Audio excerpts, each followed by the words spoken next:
Israel पर Iran के हमले तेज हो गए हैं। बेत से खबर आ रही है, बेत सेमेश में बैलिस्टिक मिसाइल से अटैक किया गया। रिहायशी इलाकों में यह मिसाइल गिरी है।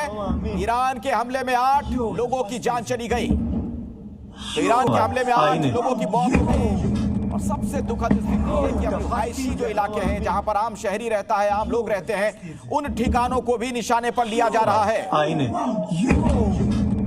8 लोगों के मारे जाने की खबर सामने आ रही है।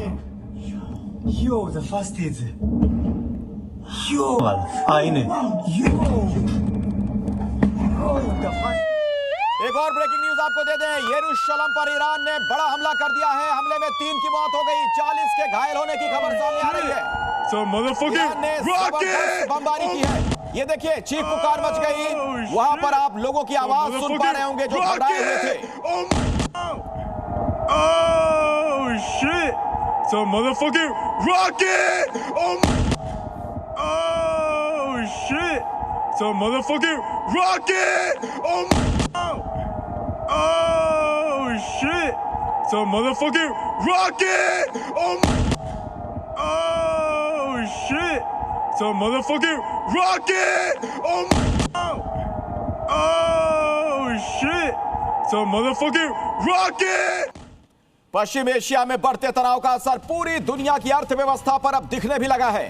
अगर युद्ध और बढ़ा, भारत की तेल सप्लाई, व्यापार, शेयर बाजार और यहां तक कि आम आदमी की जेब भी इससे प्रभावित हो सकती है। और सबसे बड़ा खतरा उस समुद्री रास्ते पर मंडरा रहा है जिससे दुनिया की बड़ी तेल सप्लाई गुजरती है। अगर यह रास्ता बंद हुआ तो भारत के लिए हालात गंभीर हो सकते हैं। आप देखिए हमारी खास रिपोर्ट। दुनिया की सबसे संवेदनशील जियोपॉलिटिकल टेंशन और उसके बीच भारत की अर्थव्यवस्था पर मंडराता खतरा। अगर युद्ध बढ़ता है तो सबसे पहले असर पड़ेगा तेल की सप्लाई पर, भारत के व्यापार पर, शेयर बाजार पर और सोने चांदी की कीमतों पर।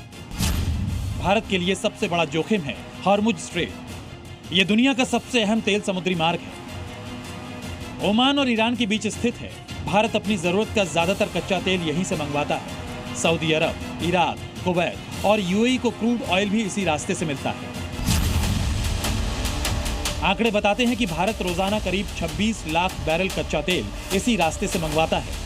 यानी अगर रास्ता बंद हुआ तो हर महीने आने वाले तेल सप्लाई का आधा हिस्सा खतरे में पड़ सकता है। सिर्फ तेल ही नहीं, भारत का एक्सपोर्ट भी खतरे में है। भारत के नॉन ऑयल एक्सपोर्ट का 10% से ज्यादा हिस्सा इसी समुद्री रूट से जाता है। इसमें बासमती चावल, चाय, मसाले और इंजीनियरिंग का सामान शामिल है। खाड़ी देशों के साथ भारत का व्यापार मुख्य रूप से जीसीसी देशों पर निर्भर है। अगर शिपिंग महंगी हुई या रूट बंद हुआ तो भारतीय सामान महंगा होगा, निर्यात घटेगा, व्यापार घाटा बढ़ सकता है। कच्चे तेल की कीमत भारत के शेयर बाजार के लिए भी बेहद संवेदनशील फैक्टर है।